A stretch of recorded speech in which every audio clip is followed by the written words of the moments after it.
Salam əziz 5-cilər və videonu izləyən valideynlər, hər birinizi xoş gördük kanalımda.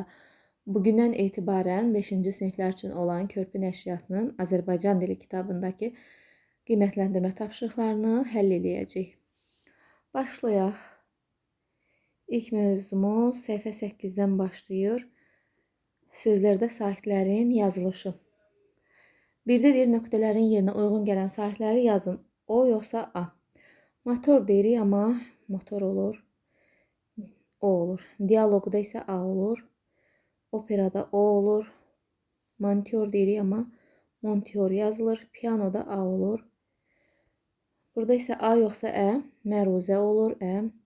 Qəhrəman olur. Şaquli. Səmavi. Məzar.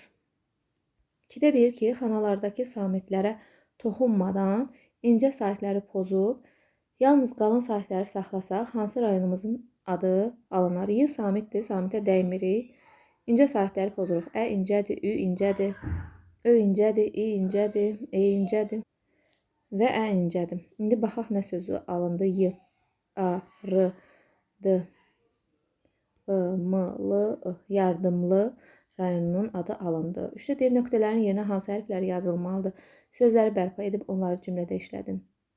Ünsiyyət olur, fakültə olur, nüfuz olur. Bu söz böyük ehtimalla səhv yazılıb. Yəqin ki, burada U hərfi olmamalıydı. Memar olar burada da. Zəncəfil, müdir, mühit. Müdür deyirik, mühit deyirik, amma yazıda İnə yazılır.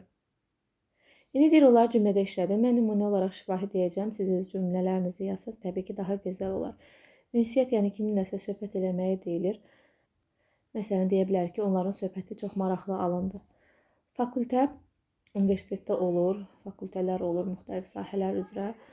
Məsələn, deyə bilər ki, mənim bacım tibb fakültəsində təhsil alır. Nüfuz hörmət deməkdir. O, kənddə çox nüfuzlu adamdır. Məsələn, deyə bilərik. Memar sözünü işlədək. Mən gələcəkdə memar olmaq istəyirəm. Zəncəfil. Zəncəfilli çayı sevirəm. Müdir. Bizim müdir çox yaxşı adamdır. Mühit. Ətraf mühiti hamımız təmiz saxlamalıyıq. İndi isə keçirik səhifə 9-a. İp daşı necə kəsir? Burada qeyrə kodu skan edərək mətni dinləyə bilərsiniz. Mən indi qoşmayacağım mətni, özünüz dinləyin. Qeydlər götürün, ən əsası dinləmə mətni dinləyərkən qeydlər götürmək lazımdır. Sonra isə tapşırıqları yerinə yetirmək olar. Deyir, audio mətni dinləyib, 3-cü tapşırıqları yerinə yetirin. Bir də deyir, mətni əsasən müəyyənləşdirin. Hadisə, problem və problemin həlli. Mətndə bir neçə hadisə var. Əsas hadisə ipin daşı kəsməsidir. İpin daşı kəsməsi. Problem İbn Sinanın riyaziyyatı başa düşməməsi idi. Riyaziyyatı anlamaması yazaq. Problemin həlli gecə-gündüz səylə çalışmaq.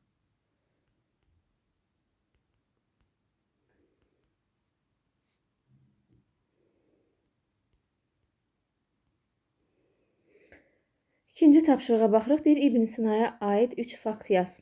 Məşhur həkim idi.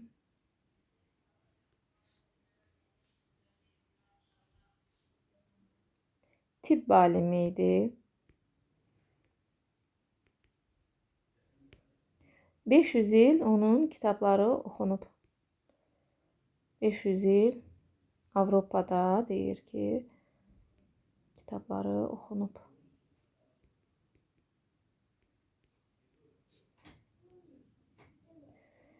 Üçə baxırıq. Nöqtələrin yerinə mətndə işlənmiş uyğun məcazi ifadələri yazın. İp daşda özünə yer etmişdi deyilir. Riyaziyyat kitabını açan kimi fikri dağılırdı.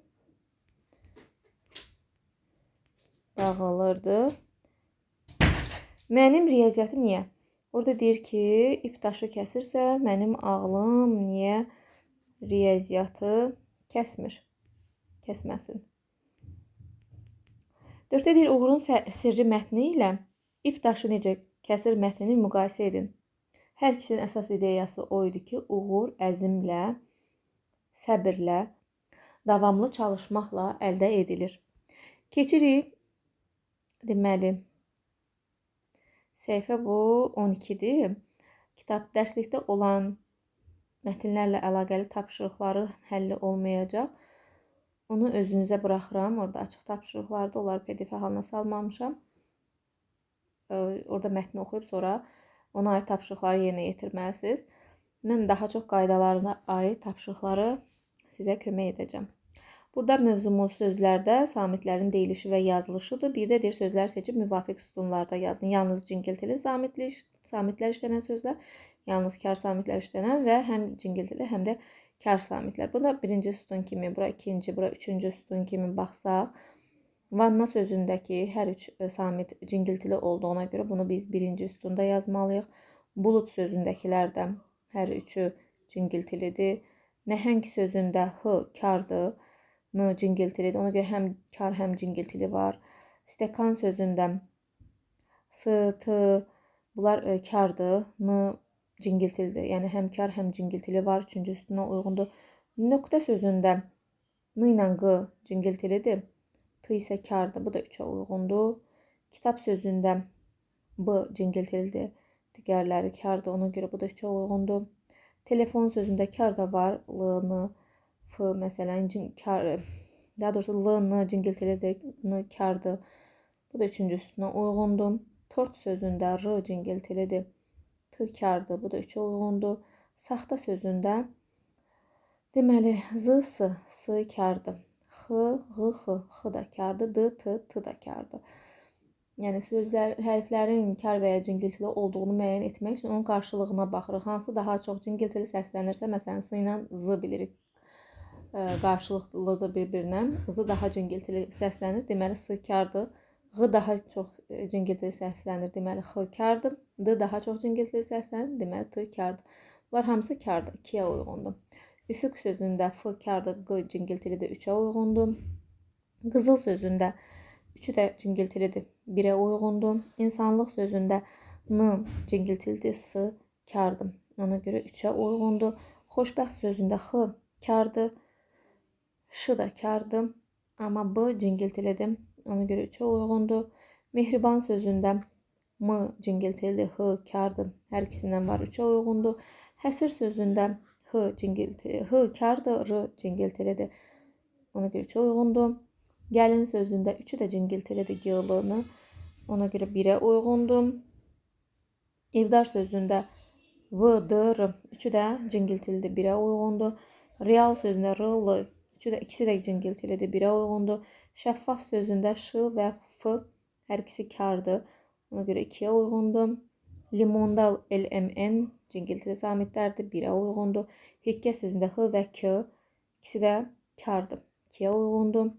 Saatda z, s, d, t ikisi də kardır, 2-yə uyğundur. Sakit sözündə də s, k, t üçü də kardır, 2-yə uyğundur. Vergi sözündə 3-ü də cingiltilidir, 1-ə uyğundur. Könül sözündə k kardır, n ilə l cingiltilidir, 3-ə uyğundur. 7 sözündə y deməli cingiltilidir, d isə d da cingiltilidir, 1-ə uyğundur. Xiffət sözündə x, f, t üçü də kardır, 2-yə uyğundur. Məna sözündə m və n cingiltilidir, 1-ə uyğundur. Neymət sözündə n, m cingiltilidir, t kardır, bu 3-ə uyğundur. Siz təbii ki, cədvəldə yazmalısınız həmin sözləri. 2-də deyir, cədvəli tamamlayın. Saitlə başlayan şəkilçi artırdıqda k, y əvəzləməsi baş verən sözlər, saitlə başlayan şəkilçi artırdıqda k, y əvəzləməsi baş verməyən sözlər. Məsələn, çiçək, çiçəyə olur. Külək, küləyin olur. Sonra mələk, mələyin olur. Sonra nə deyə bilərik? Kələk.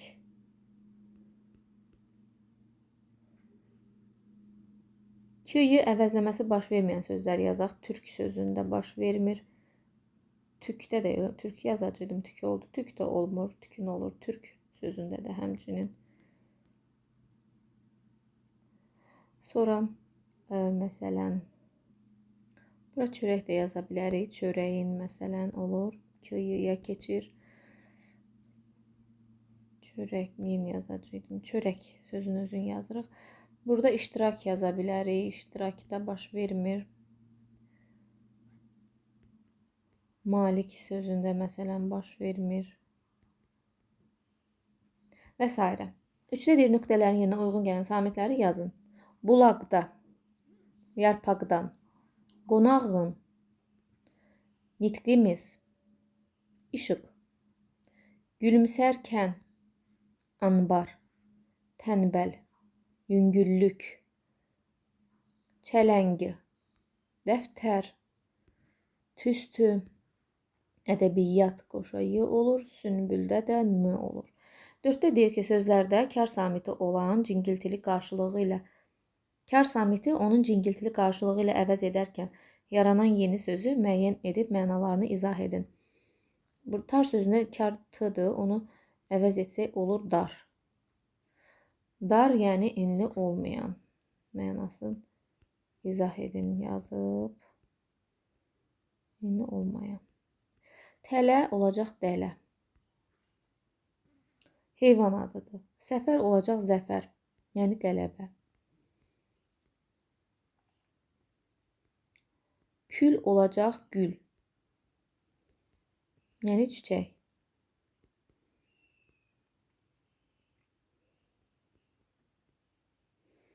Burada dələyə də yazaq, heyvan adıdır yazaq elə.